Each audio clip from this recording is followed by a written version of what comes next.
Hello, good morning, and welcome to the Women's Business Edit. I'm your host, Michelle Garner, and I am here with my very good friend, Jeannie. She is the owner of Meraki Fitness here in Hillsboro, and I have been looking forward to this interview for a couple of reasons. First, Jean is someone in my world and Jackie's world who really motivates us to take our health very seriously. She's just an overall really great person. But two, she has a lot to contribute to the people around her, and she does it with just empathy and compassion and kindness and love. And so I'm really excited to talk to her today and to get to know more about Meraki Fitness, how she came to own Meraki Fitness, because I think you bought the gym, right? We did. Okay. And what your world is like in a very male dominated industry, and you rock it. So let's start with, how did you end up a gym owner? How did this happen? I How did still this ask happen? myself that every day. What am I doing here? So in the spring of 2024, I left my previous job, which coincidentally was also a pretty male dominated field. And I wasn't really sure what was next. I just kind of decided that my mental health was too important to stay in that particular job. And so I was kind of searching for the next thing. I was a member at Meraki. I had been for a little over a year. And when I went there in the afternoon one day, the previous owner said to me, "Hey, I hear you're unemployed. What's next?" And I said, "I don't know. I'll figure it out." And he said, "You should come work here. Hell, you should buy the place." And I kind of looked at him like, "What are you talking about?" Why would you tell me this? Why do you want me to buy this gym? Right.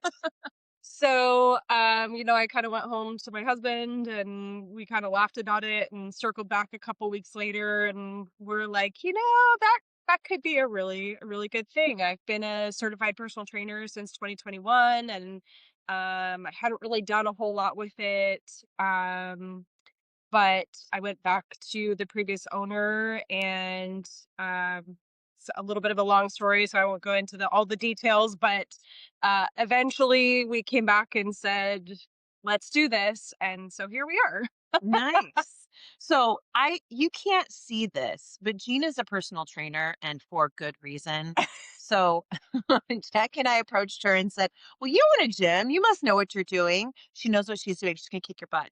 But with that, she does it with a lot of compassion and wants to bring the best out in you. So what drives you to do that for your clients, right? There's got to be something that drives you to want to be in this industry where Oh you cause people gosh. pain on purpose. It brings me joy. It brings people pain on purpose.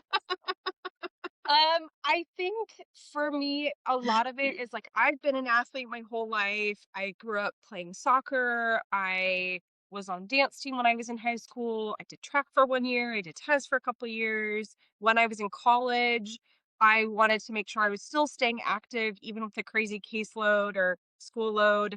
I was working two jobs. And so I always built a fitness type class into my schedule as an elective. I played soccer. Okay. I again did dance, I did a weightlifting class. And then when I graduated, I kind of went through this phase where I was like, I just didn't exercise and I felt it. I felt really awful. And so then in my mid 20s, I picked up running and I really fell in love with it.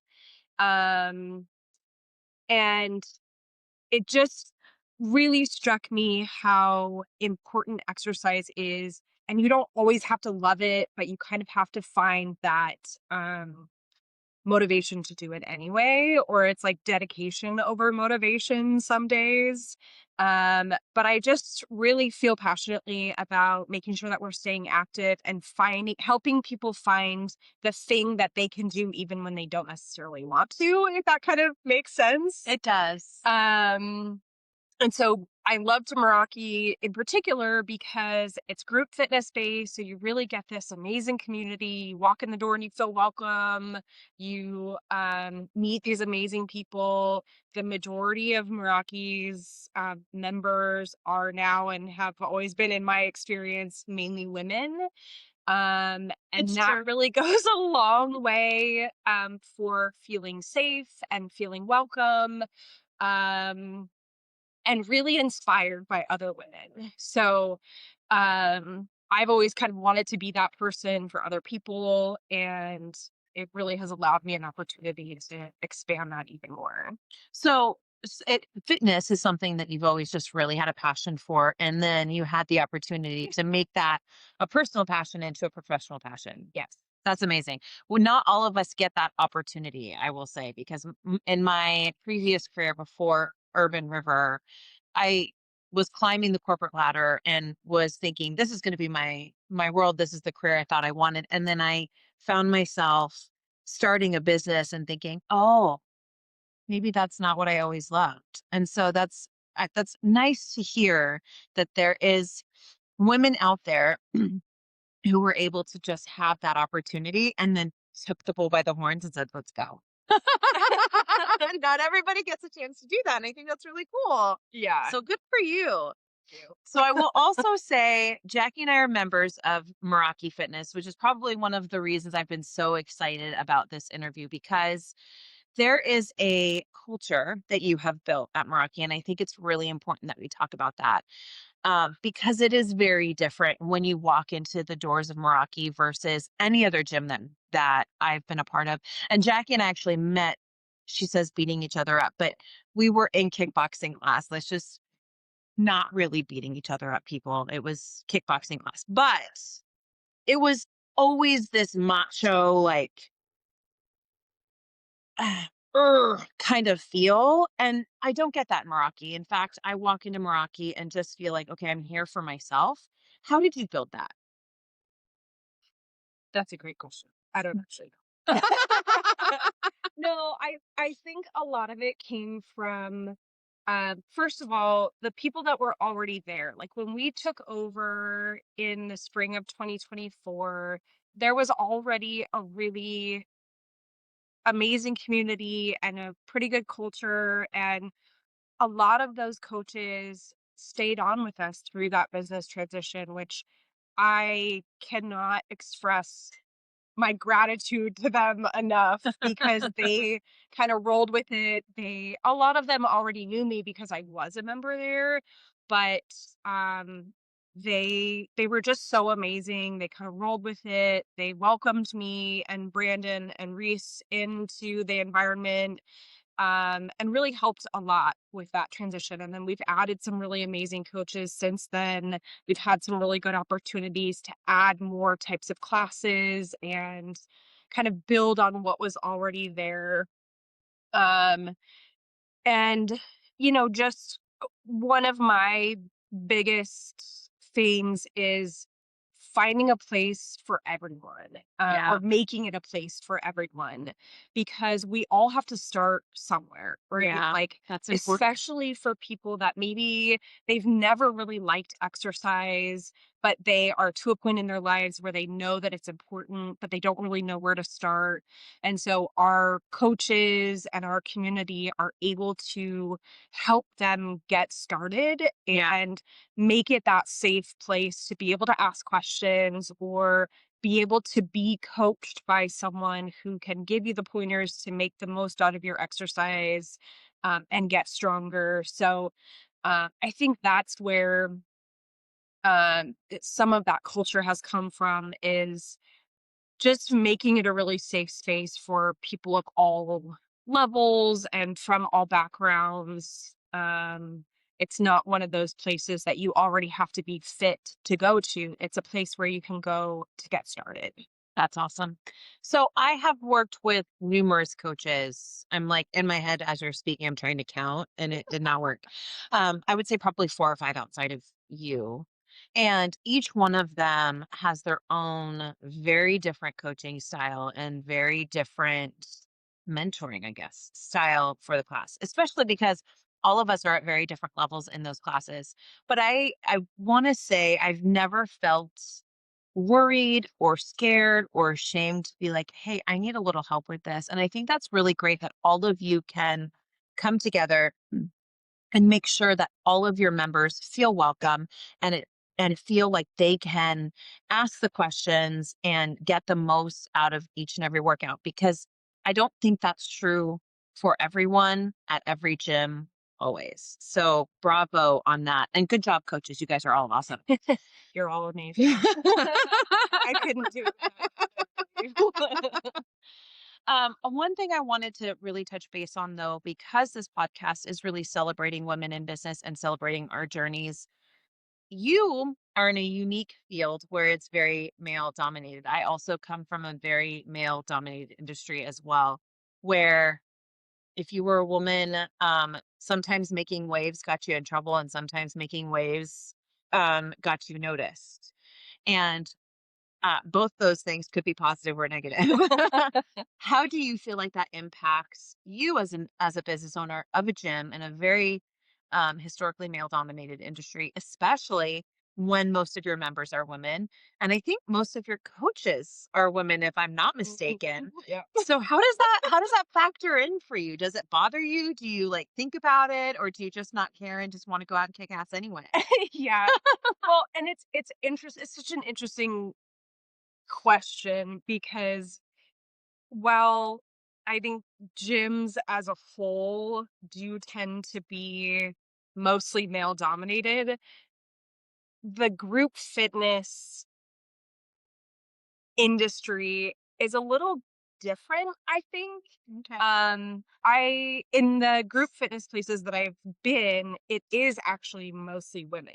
Mhm. So I know a business owner in Beaverton who owns a studio.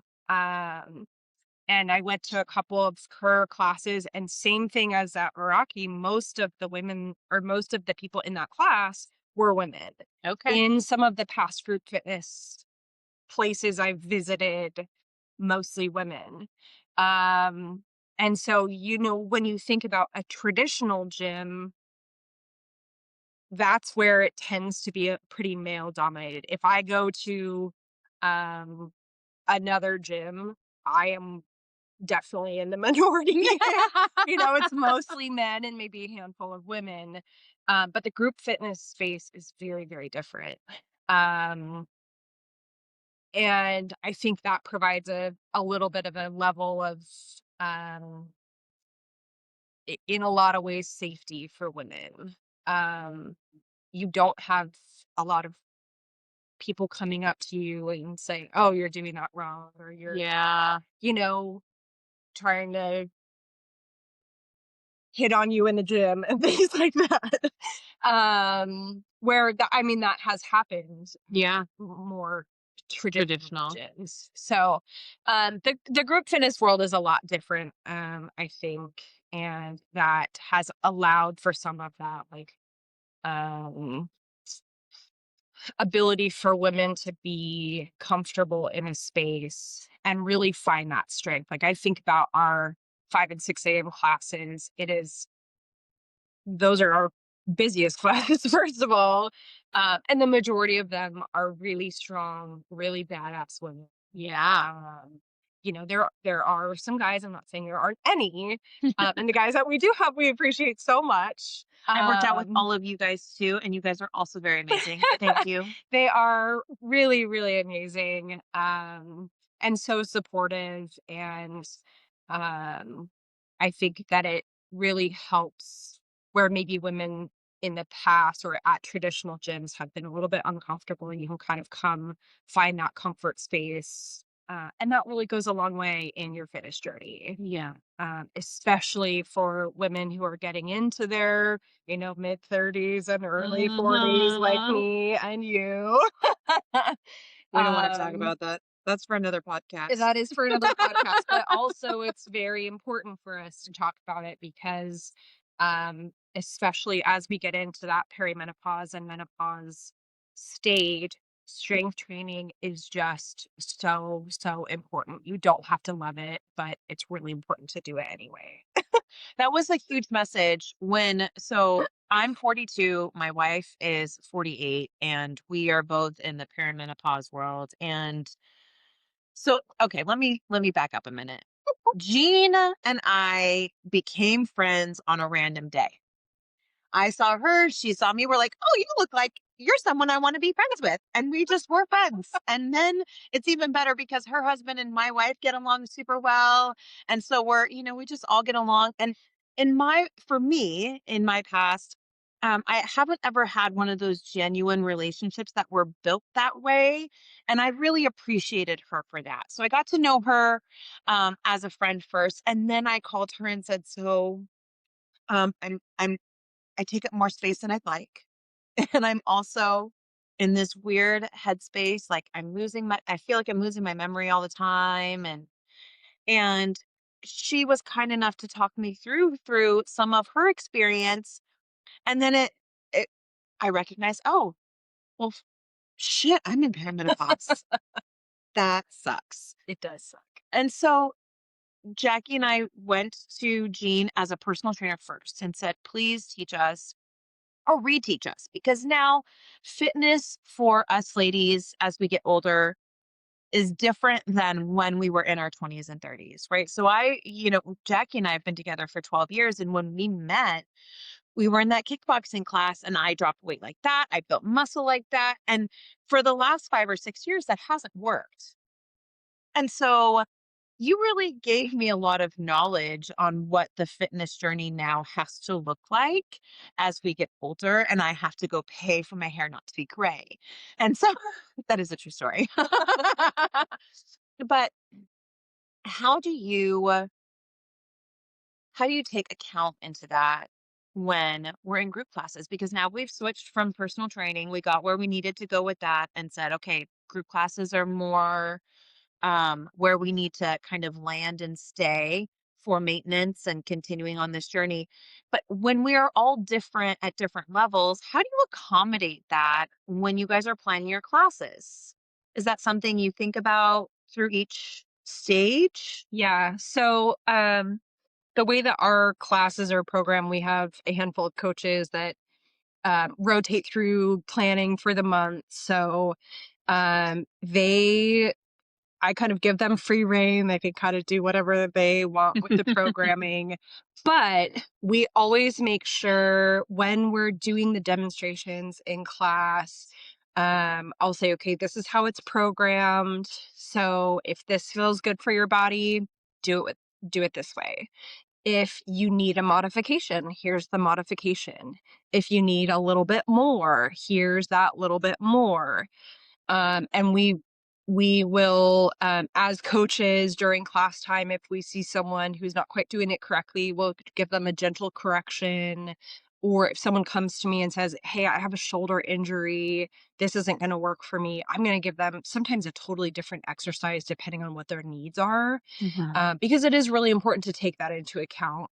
And I think about Jackie in particular. She's got some things that we give her modifications, and that's totally fine. Yeah. But now that we've been working together for 6 or 9 months, whatever Somewhere in it's there. been, Yeah, somewhere in there. she's Mhm. able to do a lot of things now that she couldn't when we first started. So, encouraging people to do the modifications, but work towards being able to do that particular exercise. Or sometimes it's just always going to be we're always going to give a modification, and I think that's really important to meet people kind of where they're at, especially for people just starting out who maybe are in their 30s or 40s but have never exercised before. It's going to look a lot different than somebody who's been an athlete their whole life and That's been kind of consistent with that, yeah. or somebody who's coming back to it. That muscle memory is there. So if you've been an athlete before, Yeah. you might make it back to that spot a little faster than you would for someone who's never exercised before. So we just really try hard to meet people where they're at right now, and remind people that it's okay to not be where you were when you're 20. You may never be back there again, and that's okay. You have to be um, mindful of that, and just remind yourself and not get down on yourself for it. That's hard to do. It is. Jean has to remind me regularly. You didn't do that very well 6 months ago, Michelle. Or, you say they're all spicy, but yet you keep going harder and faster every time. And I was like, oh, she's right. Yeah. And I think that's an important thing. And oftentimes people will come to me and say, oh, well, I haven't lost any weight, or I haven't lost as much weight as I what I was hoping I would by now. And that's where I kind of remind them, okay, but how much heavier are you lifting now than you were when you started? How differently are your clothes fitting now than they were when you started? How's your mental health? How are you sleeping? All of those things are important. And I tend to say to people, weight is one tool in your health toolbox, but it's not the Mhm. most important one. There are some of us that just are gonna be the weight that we are. Like, it Yeah. doesn't matter what I do, I remain basically the same weight within, plus or minus 5 pounds, fairly consistently, and I have for the last, 20 years.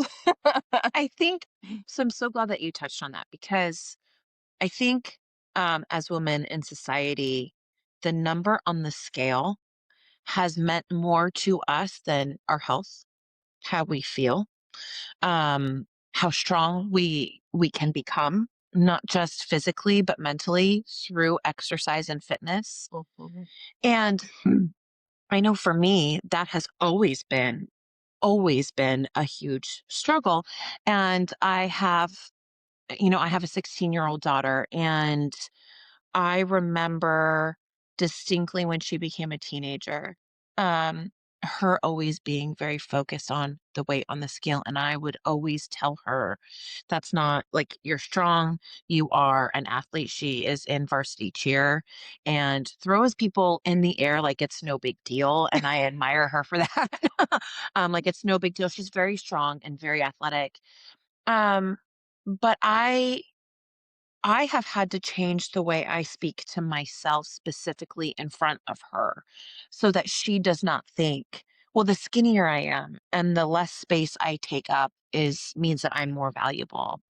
And in the fitness world, that's more so becoming more I don't wanna say accepted because it should have never been an accepted thing, but it is. It's becoming more accepted to see, plus size women like myself lifting heavy weights and trying to be fit. And listen, I'm not trying to be a size 2. I'm there's none of that happening. But my goal is to be healthy. And so the reminders that Jean gives, not just me, but all of her members, like, hey, but remember when, I think are really valuable because what she doesn't recognize is that also gives me a reminder to do the same for my girl at home. And kind of give her, I don't want to say that gift, but that confidence now that she is a really strong woman and will always be a strong woman. And that is perfect. So thank you for those reminders to me because they inevitably also do the same for Dakota, whether she wants them or not. They do the same for Dakota. Yeah. Well, and I think it's a good reminder for all of us too, especially in the last year, I guess, with the rise of GLP-1s, which absolutely serve their place. But we're kind of circling back to that like late 90s, early 2000s, really, really thin thing being in. Mhm. And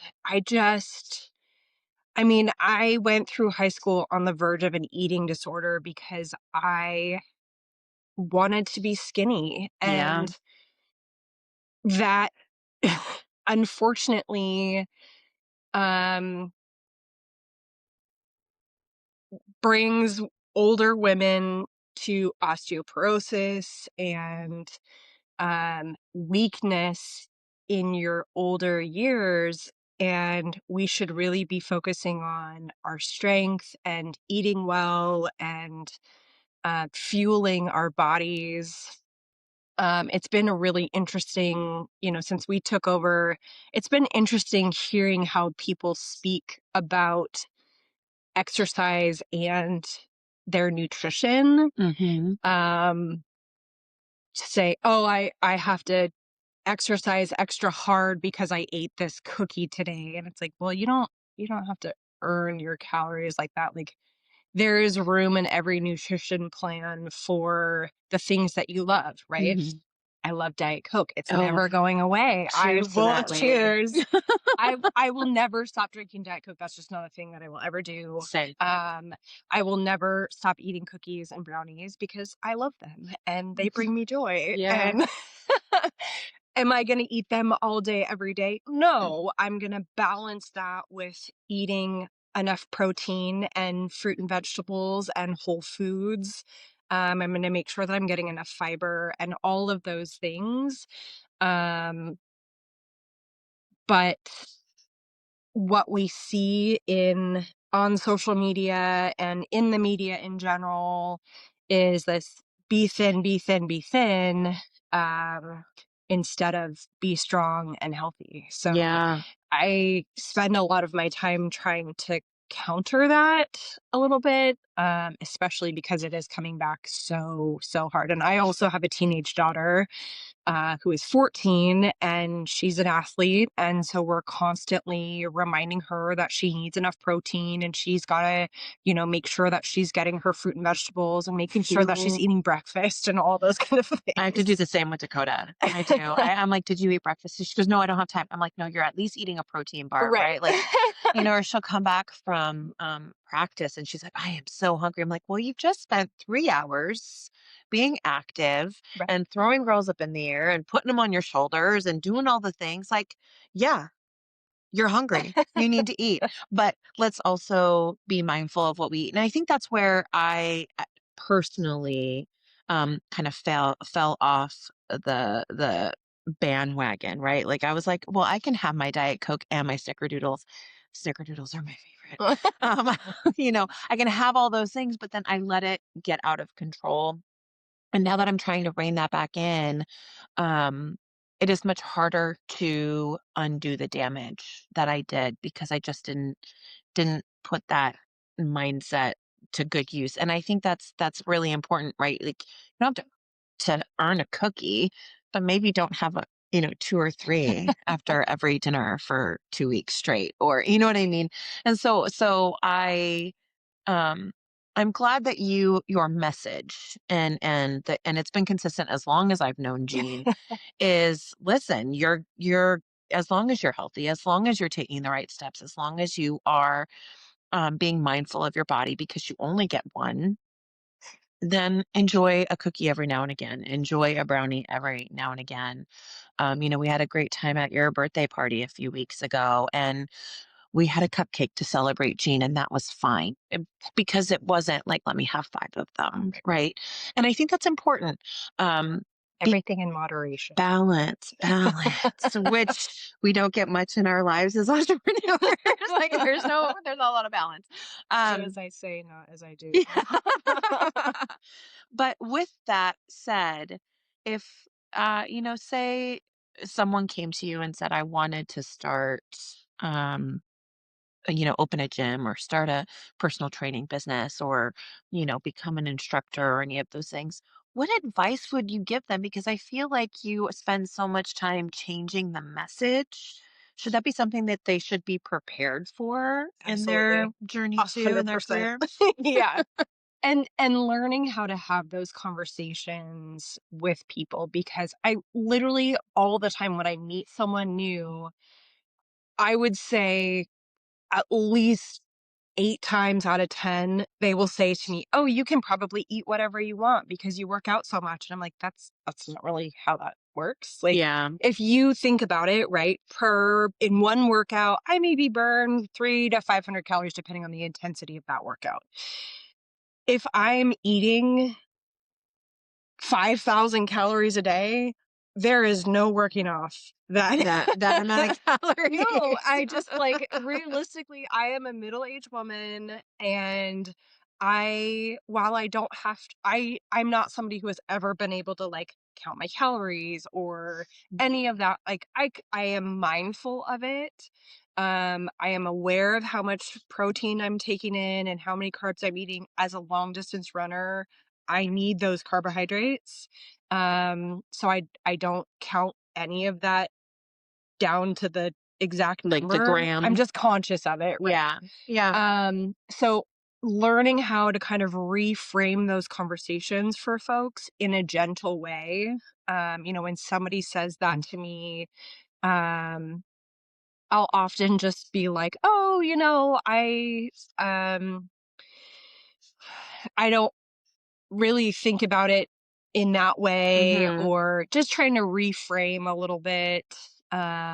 Or like, "Oh, we don't have to earn our food, Mm-hmm. as long as we're eating everything in moderation," or something kind of like a gentle reminder to people. So that is one thing that I really was not prepared for. Is like that Is like constant that messaging. exactly that Yeah. constant conversation of oh, you can eat whatever you want because you work out so much. And oh, I'm gonna have to go do a really hard workout to burn off these calories. And like, let's reframe. Yeah.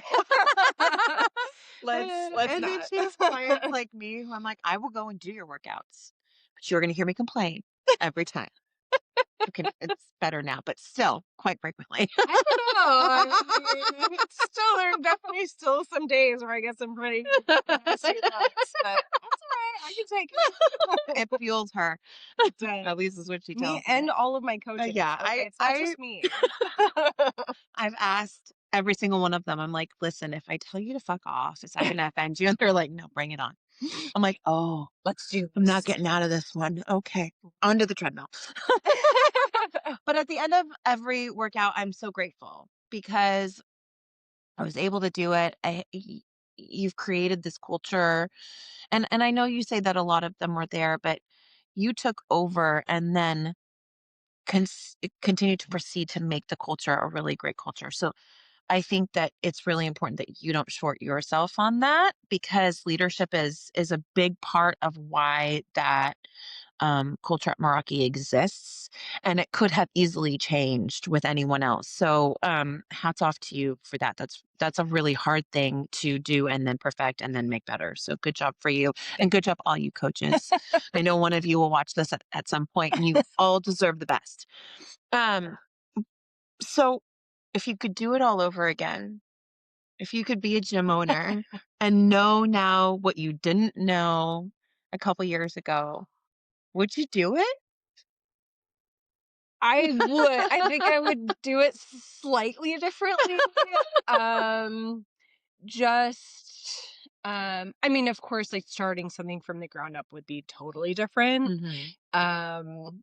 But uh I think the one thing that I would really have done differently is that I would have started working with a business coach sooner. I think we've had this conversation. Totally. Yeah. Um, because I have all of these ideas in my brain, and I'm at a point in my life where the undiagnosed ADHD that I've probably had for most of my life is really impacting my ability to actually get shit done. Um, so I think I would have kind of started that sooner. Okay. Um, but other than that, I feel like it's been obviously a really great learning experience and there's been lots of growth and opportunity. And I've worked really hard to make that culture, to get our name out there, to be in the community. Um, and that now is starting to come like circle back to us a little bit. So Just take some time, I think. it does. More time than I think we'd really like to admit. That's 100% like Very that. true. And I think that's one of the big things is you want to grow really fast. You want to get things going. Mhm. But the reality is that it just takes a lot of time. Just like building muscle. Aw. Yeah, that was it. It's not an overnight thing. It is being consistent. It is working really hard at it. It's doing it on the days that you don't want to do it. That's very Um, true. there have been a lot of days where I wake up in the morning and I'm like, I just want to lay here in bed. I don't I You get don't up want to do all the way earlier things. than I get up. So props to you. So it's kind of some of it is like pushing through that and doing it anyway. Yeah, And that's where having a business coach has really helped me is like he can take what's here and help me put it into place. that's awesome. Um and it really helps to have somebody else who's a sounding board. Like my husband is amazing. He is, if there were more men in the world like Brandon, the world would be such a better place. Brandon is an amazing human. I can attest to that. And he gives really good hugs. He does give really good Gives hugs. really good hugs. Yes. And so he's been amazing. He's an amazing partner. He's an amazing business partner. But having an outside source has been really game changing. I just started working with him in October. Shout out to David Yasa. He's amazing. Whoop, whoop, Um, David. and so it's been really good to kind of have another source of like, am I making the right decision? Yeah. What direction should we go? And those kind of things. So, and he's got tons of other experiences that he's bringing to the table to help us do what we want to do. That's So, amazing. I think that if I could go back and change one thing, it would be that I would work with a coach within that first 6 months instead of a year and a half later. Yeah. I think that outside perspective is really important. I call Jean regularly. Like I said, she's a good close friend of mine, and her and Heather and a few others. And I'll call them and have these really candid conversations where I'm like, I think I've just made all the wrong all the wrong decisions. And so I'm glad that you're able to find a business coach. And I probably should talk to David too, to be honest with you, who can give you that outside perspective that also isn't in your inner circle. Yeah. Right. So all you wonderful women are in my inner circle. And I'm like, no, you got this, girl. And I'm like, I don't feel like it right now. Okay.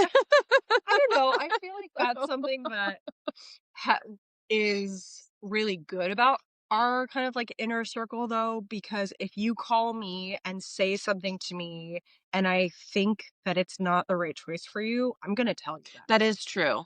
That is And true. same, like if I call you and I Mhm. say whatever, you're going to be like, that's stupid, don't you?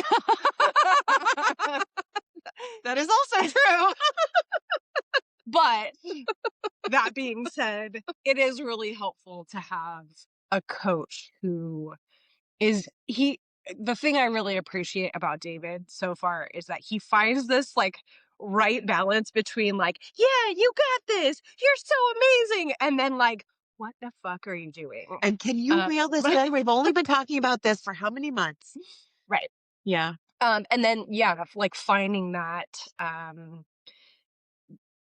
ability to push you in the right way. Yeah. So that's been really helpful. That's really valuable. Yeah. Good job, David. Okay, I have one more question and then I will let you go because Jean has to, go back to her business and coach people and Make them strong. make them strong. Um, i- if you could give our girls advice if they wanted to start a business or any young ladies out there who want to start a business, what advice would you give them? Find your people. Yes. Not one Um, person has told me that, and that's probably a top 5 for sure. yeah. It's find your network. Find the right people who are going to be your cheerleaders, but also kick you in the ass when you need it. Um, I e I just think that that's one of the biggest things that's keeping me going right now, Yeah. when I can reach out to those people and be like, "I'm losing my mind," and they're like, yes, and that's okay, and it's okay to cry about it, but also at some point you have to boss up and do it anyway." Yeah. Yeah. And with everything in our world right now, right? Raising kids, marriage, um, being business owners. I'm getting ready to start school again, which I just told Jackie today scares the hell out of me. I'm finishing my master's degree. I don't know why I thought that would be a good idea with all this other thing. Because when you're done, it's gonna be amazing. It will be amazing. I'm very proud of myself for it. But or everything that's going out on outside of our doors, it can be super overwhelming and exhausting and tiresome and emotional. And so when you have a really good group of people, and I'm really, really lucky that I have the group that I have, and I think you feel the same about your group. I mean, they overlap a I little bit, was but gonna say they overlap a lot. Let's be real here. um, You'll call the same few people that that I it, call. yes, okay, yes, that is true. Um, every single one of them offers a different perspective and offers a different um type of support. And like if we were to call Kara right now, She's the she'd be one who like, I'm thinking breathe of, in, like, breathe it out. We will talk to Kara she's a next week, therapist, actually. so, Yeah, she's my next podcast interview. Yeah. I know. She owns a wellness center here in Hillsboro, and she is also a avid put herself through marathon pain runner. Yes, I will never be that. I will always be the cheerleader. But those groups of women supporting one another, and sometimes it's I'm the one who needs the support. Sometimes it's Sheen, sometimes it's Kara, sometimes it's Heather, um, sometimes it's so many others who are just like, I see you guys doing this. How do you do it? Has really made the difference in me saying, I'm going to keep pushing or just wanting to give in. Because there are those moments. I don't care who you are, and as strong as you are, there's always a moment when you have a breaking point. And having that support has made a difference. I know for me, I've had a few of them. Recently we moved and it was overwhelming. And I would call Heather, who's just down the street, or I'd call Jean and she's like, get on the treadmill and run. Like run it out, do this and get your head clear. And I don't think I would have handled it as well as I did, which I don't think I handled it very well at all, but as well as I did without them. So if you are out there and you need support, tune into this podcast because we are all here for you, even if it's virtual. We're here for you. But find those people who encourage you, who will tell you the truth, who will keep you honest, um, and who will be in your corner, no questions asked. I think women in general do not do a very good job of that. And I think we are breaking the mold, and that makes me super happy because there's never any, I'm going to look in your cup to see how much you have. It's always, you got enough? Oh, you need more? Boop, boop. And I think we need so much more of that. So bravo to all of you guys being And to amazing you. women. So next week, I'm going to let Jean go because she's got to go make people strong. But next week, we're going to talk to Kara, who is a therapist and owner of Encore Wellness here also in Hillsboro.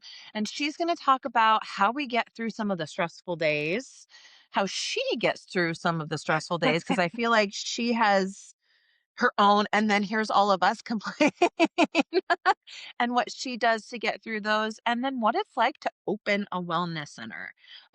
She offers all sorts of different services that are very different than Jean. Jean is fitness. Hers really focuses on mental wellness, and I think that's also just as important. So we will talk to her next week. So stay tuned. Thanks so much.